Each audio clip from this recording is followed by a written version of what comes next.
La revue de la presse pour refermer cette édition, deuxième jour de parution pour les journaux de la presse écrite. L'actualité est à l'international avec le sujet de la candidature de l'actuel président camerounais. Point d'intérêt au plan national pour les colonnes.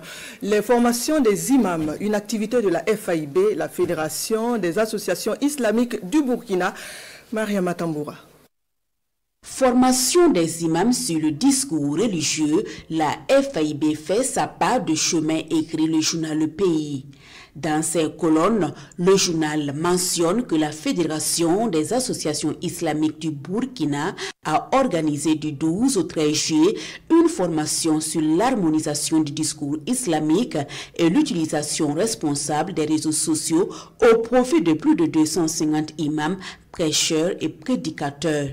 Une formation initiée en réponse à des propos haineux tenus sur les réseaux sociaux mettant en cause des leaders religieux, précise le Canard, avant d'ajouter qu'on ne peut que demander aux autres autorités religieuses d'emboîter le pas de la FAIB.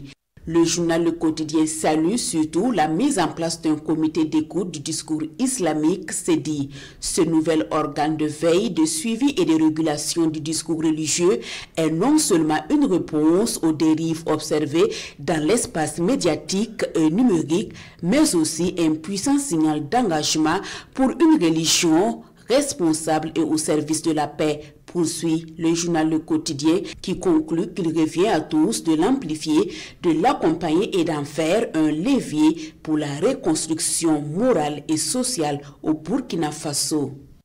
Autre actualité, candidature de Paul Biya pour un 8e mandat, les journaux en parlent. Encore, Paul Biya s'interroge par 3 fois l'Express du Faso.